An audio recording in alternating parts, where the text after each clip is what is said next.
Dans cette vidéo, je vais vous donner la liste de quelques maladies que j'ai déjà expérimentées, comment ces maladies se manifestent, quel est leur mode de prévention et comment traiter ces maladies lorsqu'elles sont déjà présentes dans votre poulailler ou dans votre localité. Alors, je vous invite à prêter oreille attentive afin de pouvoir sauver votre poulailler.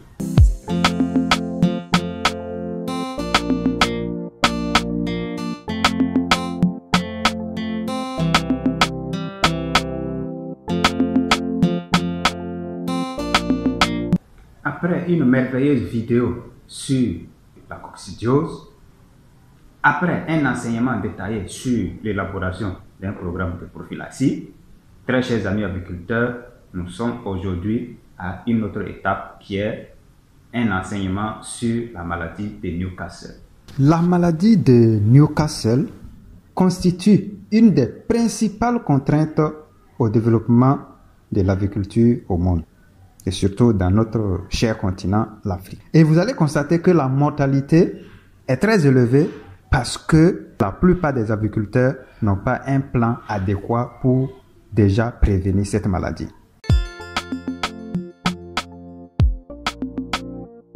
La maladie de Newcastle est causée par un virus. Donc, ce virus-là peut toucher l'appareil respiratoire de l'animal, c'est-à-dire du poulet, et ce qui cause souvent des difficultés de respiration. Le virus peut toucher aussi le système nerveux. Vous allez constater qu'il y a une paralysie qui s'affiche, le cou qui est tordu ou encore les pattes qui sont écartées. Et pour finir, le virus aussi s'attaque généralement à l'appareil digestif. Les oiseaux perdent l'appétit et ont une mauvaise digestion. Alors, ce qui explique la diarrhée. Et il y a la diarrhée que vous allez voir qui a plusieurs couleurs, dont la diarrhée verdâtre qui est beaucoup constatée. Et parfois de la diarrhée avec du sang. Ça, c'est vraiment au stade aigu de la maladie. Il y a aussi l'accélération de la respiration qui s'accompagne d'un bruit, souvent dans la gorge. On sent vraiment que l'animal lutte pour pouvoir respirer. Il faut noter que la maladie de Newcastle se transmet principalement par un contact direct avec les oiseaux malades ou les oiseaux porteurs.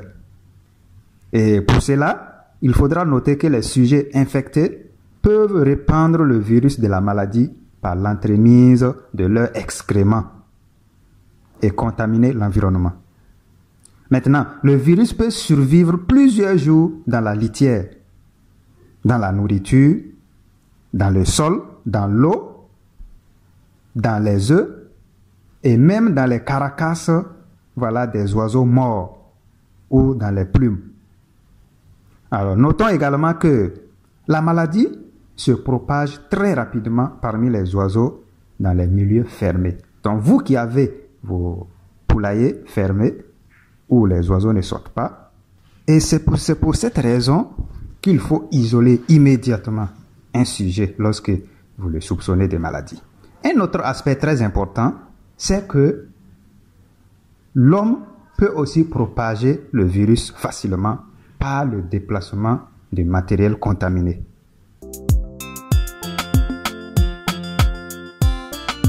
Seule la vaccination peut nous donner une conviction de lutte efficace contre la maladie de Newcastle. Il se trouve parfois que malgré la vaccination, certains sujets peuvent mourir de la maladie. Cela est dû parfois au fait que nous n'avons pas pris le soin de bien diagnostiquer les oiseaux avant de les vacciner. Parce que tout le monde sait qu'il est strictement déconseillé de vacciner un oiseau malade, car la vaccination accélère sa mort. Donc, si toutefois les oiseaux portaient déjà la maladie et que vous les vaccinez, ces oiseaux peuvent ne pas résister et vont mourir. La maladie de Newcastle peut être aussi empêchée par l'hygiène, la propreté des volailles et la limitation du contact avec les oiseaux sauvages. De plus, on peut parfois se tourner vers les plantes pour une éventuelle prévention. Cette prévention par les plantes a permis à bon nombre d'agriculteurs de sauver une partie de leur poulailler à un moment donné. C'est à nous de prendre maintenant les mesures nécessaires afin de pouvoir éviter surtout cette maladie qui est encore appelée peste aviaire. Il faut noter que jusqu'à présent, jusqu'à l'heure où je vous parle, la maladie de Newcastle n'a pas encore eu un traitement du côté de la médecine vétérinaire moderne. Une fois malade, aucune plante ne peut garantir une guérison à 100%. Cependant, les feuilles de moringa ont fait leur preuve et apparaissent très efficaces pour renforcer surtout le système immunitaire des poules et prévenir les maladies virales, dont la maladie de Newcastle ou peste aviaire. Aussi, d'autres plantes peuvent parfois aider à soulager les malades.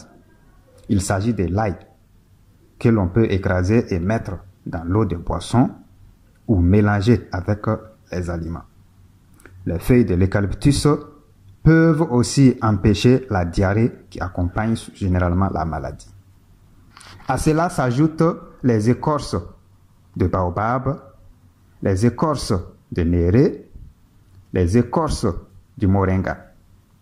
Alors, tous ces éléments rassemblés peuvent aider généralement les aviculteurs à gérer les oiseaux qui sont malades. Très chers amis aviculteurs, soyons très prudents lorsque nous entretenons nos oiseaux afin de pouvoir éviter surtout certaines maladies virales qui pourraient être très dangereuses pour nous-mêmes et pour nos oiseaux. Très chers amis aviculteurs, c'est la fin de cette merveilleuse vidéo. Merci de m'avoir suivi et à très bientôt pour d'autres numéros. Je vous aime bien.